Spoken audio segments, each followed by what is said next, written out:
నెల్లూరు పోలీసే అప్పటి ఉక్కుపాదం నుంచి ఇప్పటి ముగ్గురు శివంగులు దాకా నెల్లూరు జిల్లా పోలీస్ చరిత్రలో చాలా మంది ఎస్పీలు పనిచేశారు.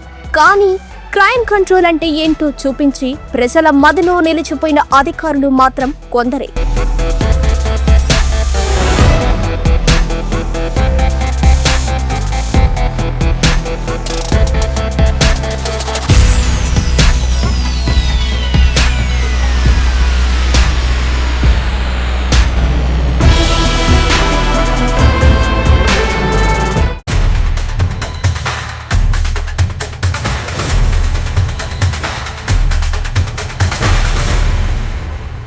ఆ జాబితాలో ముందుగా చెప్పుకోవాల్సిన పేరు శ్రీనివాస్ రెడ్డి. ఆయన హయాంలో బెట్టింగ్ మాఫియా కుదేలైంది. రాజకీయ ఒత్తిళ్లు వచ్చినా పలుకుబడి ఉన్నవారైనా తప్పు చేస్తే చర్యలు తప్పవని నిరూపించారు. ముఖ్యంగా రెడ్ శాండిల్ స్మగ్లింగ్ పై ఉక్కుపాదం మోపి పోలీస్ శాఖకు గౌరవం తెచ్చారు. ఆ తర్వాత వచ్చిన విశాల్ గున్ని ఫ్రెండ్లీ పోలీసింగ్ కు కొత్త అర్థం చెప్పారు. ప్రజలకు భరోసా, రౌడీ షీటర్లకు భయం. తప్పు చేస్తే ఎవరైనా వణికేలా చర్యలు తీసుకుని క్రైమ్ పై కఠిన వైఖరితో ప్రత్యేక గుర్తింపు తెచ్చుకున్నారు. తరువాత బాధ్యతలు చేపట్టిన రామకృష్ణ గుట్కా అక్రమ రవాణాపై స్పెషల్ ఆపరేషన్స్ నిర్వహించారు. క్రికెట్ బెట్టింగ్ వ్యవహారాల్లో రాజకీయ ప్రమేయం ఉన్న వారిపైన చర్యలు తీసుకుని అప్పట్లో రాజకీయ వర్గాల్లో హాట్ టాపిక్ అయ్యారు. క్రైమ్ కంట్రోల్లో తన ముద్ర వేశారు. తర్వాత వచ్చిన విజయరావు కఠినత్వంతో పాటు మానవత్వాన్ని కలిపిన అధికారి. స్పందన కార్యక్రమానికి వచ్చిన ప్రతి ఒక్కరికి భోజన సదుపాయం కల్పించిన మొదటి ఎస్పీగా నిలిచారు. ఒకవైపు క్రైమ్ కంట్రోల్, మరోవైపు సిబ్బందికి హ్యాపీ వర్క్ కల్చర్ రెండింటినీ సమతుల్యంగా నడిపించారు.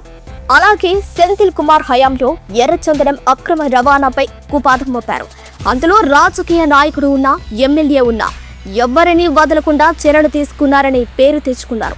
గంజాయి మాఫియా, రౌడీ షీటర్లపై నిఘా పెట్టి శభాష్ పోలీస్ అని పేరు తెచ్చిన అధికారి అని అప్పట్లో ప్రచారం జరిగేదే. ఈ అధికారులు క్రైమ్ కంట్రోల్లో దిట్టలు.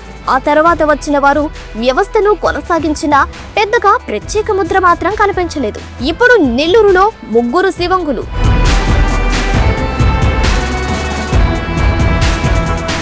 నెల్లూరు జిల్లా పోలీస్ చరిత్రలో ఇప్పటి వరకు మహిళా ఎస్పీగా ఎవరూ పనిచేయలేదు. ఇప్పుడు తొలిసారిగా అజిత వేజర్ల జిల్లా ఎస్పీగా బాధ్యతలు చేపట్టి కొత్త చరిత్ర సృష్టించారు. ప్రస్తుతం జిల్లా ఎస్పీగా బాధ్యతలు చేపట్టిన అజిత వేజర్ల కొత్త అధ్యాయం ప్రారంభించారు.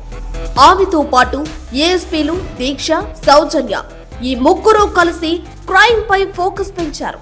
అవినీతి ఆరోపణలు ఎదుర్కొంటున్న సర్కిల్ ఇన్స్పెక్టర్లపై ప్రత్యేక నిఘా, పోలీస్ స్టేషన్లలో అసలు ఏం జరుగుతోంది, లాంగ్ స్టాండింగ్ సిబ్బంది ఎవరు, నేరస్తులతో కలిసిపోతున్న వారెవరు అన్న విషయాలపై నేరుగా సమాచారం సేకరిస్తున్నారనే ప్రచారం జిల్లాలో హాట్ టాపిక్. డ్రగ్స్, గంజాయి, రౌడీ షీటర్లపై ఉక్కుపాదం. జిల్లాలోకి గంజాయి సప్లై అవుతున్న రూట్లపై ప్రత్యేక నిఘా పెట్టి ట్రాన్స్పోర్ట్ నెట్వర్క్ ను ఛేదించే దిశగా పోలీసులు ఆపరేషన్లు చేపడుతున్నారు.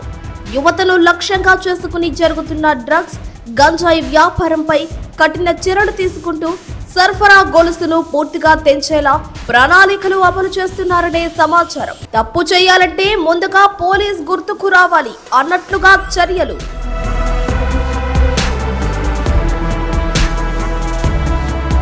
ఆటో డ్రైవర్లతో అవగాహన డ్రైవ్ నిర్వహిస్తూ ట్రాఫిక్ రూల్స్ పై స్పష్టమైన అవగాహన కల్పిస్తున్నారు. నగరంలో పెరుగుతున్న ట్రాఫిక్ సమస్యలను దృష్టిలో పెట్టుకుని కీలక జంక్షన్లలో ప్రత్యేక తనిఖీలు, రోడ్డు భద్రతపై కఠిన చర్యలు కొనసాగుతున్నాయి. ప్రజలు ఇబ్బంది పెడుతున్న రౌడీ షీటర్లకు వార్నింగ్లతో సరిపెట్టకుండా నడి రోడ్డుపై ఊరేగింపులు నిర్వహిస్తూ కఠిన చర్యలు తీసుకుంటున్నారు. దీంతో తప్పు చేస్తే నిమిషాల్లో శిక్ష అన్న మెసేజ్ క్లియర్ గా వెళ్తోంది. ప్రజల నుంచి మంచి స్పందన లభిస్తోంది. మరోవైపు ప్రజలను ఇబ్బంది పెడుతున్న కొందరు హిజ్రాలను పిలిపించి కఠిన హెచ్చరికలు జారీ చేశారు. తప్పు చేస్తే ఉపేక్ష లేదు అని క్లియర్ మెసేజ్ ఇచ్చారు. ఈ సంఘ విధుల శక్తులలో బాగా తిరగడం తగ్గించిందని కూడా చెప్తున్నారు. రాత్రులు కూడా చాలా స్ట్రిక్ట్ గా ఉన్నట్టు కూడా మా పిల్లల ద్వారా కూడా తెలుస్తా ఉంది. అదే మంచి పరిణామం. ఈరోజు నగరంలో ట్రాఫిక్ పరిస్థితి కావచ్చు, దొంగతనాలు కావచ్చు, కొత్త విధానాలన్నీ కూడా మార్కెట్లోకి ఎక్కువగా రావడం జరుగుతుంది. కాబట్టి వీటన్నిటినీ అరికట్టడానికి పోలీస్కి ఇంకా ఎక్స్ట్రా మ్యాన్ పవర్ కానీ ఎక్స్ట్రా పవర్ కానీ ఇవ్వాలి గవర్నమెంట్ అనేది. ఎప్పుడైతే వాళ్ళకి ఫ్రీ హ్యాండ్ ఇస్తారో వాళ్ళు ఈ క్రైమ్ రేట్ని తగ్గించడానికి అవకాశం ఉంటుంది. రాత్రి వేళల్లో కూడా అధికారులు స్వయంగా రంగంలోకి దిగుతూ కీలక ప్రాంతాల్లో ఆకస్మిక తనిఖీలు నిర్వహిస్తున్నారు. నగరంలో క్రైమ్ హాట్ స్పాట్లుగా గుర్తించిన ప్రాంతాల్లో గస్తీని పెంచి అనుమానాస్పద వ్యక్తులపై కట్టుదిట్టమైన నిఘా పెట్టారు. దీంతో రాత్రి వేళల్లో జరిగే నేరాలను అడ్డుకునే దిశగా పోలీసులు ప్రత్యేక వ్యూహంతో ముందుకు సాగుతున్నారు. గతంలో ఒకప్పుడు నెల్లూరులో లేడీ డాన్లు ఉండడం షాక్ అంటూ చంద్రబాబు నాయుడు సీరియస్ అయిన పరిస్థితి. సమైక్యాంధ్రప్రదేశ్లో ఉన్నప్పుడు నెల్లూరుకి ఏఎస్పీ అయినా పర్వాలేదు పంపించండి, విజయనగరం ఒకటి నెల్లూరు, అక్కడ నేరాలే చేయరు. అలాంటి జిల్లాలో ఈసారి లేడీ డాన్స్ కూడా తయారైంది. హత్యలు కూడా చేసే పరిస్థితికి వచ్చేసారు, హత్యలు చేపించే పరిస్థితికి వచ్చారు, గంజాయి అమ్మే పరిస్థితికి వచ్చారు.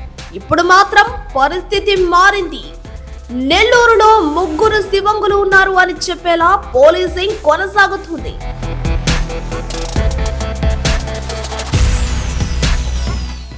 Doctor Rajasekhar eye hospital super speciality eye care centre. కంటి ఆపరేషన్లకు చెన్నై, మధురై వెళ్లనవసరం లేకుండా ప్రపంచ స్థాయి ఆధునిక ఆపరేషన్లు ఇప్పుడు మన నెల్లూరులో. సత్యసాయి భజన మందిరం ప్రక్కన 3వ మెయిన్ రోడ్, రామ్మూర్తి నగర్, నెల్లూరు.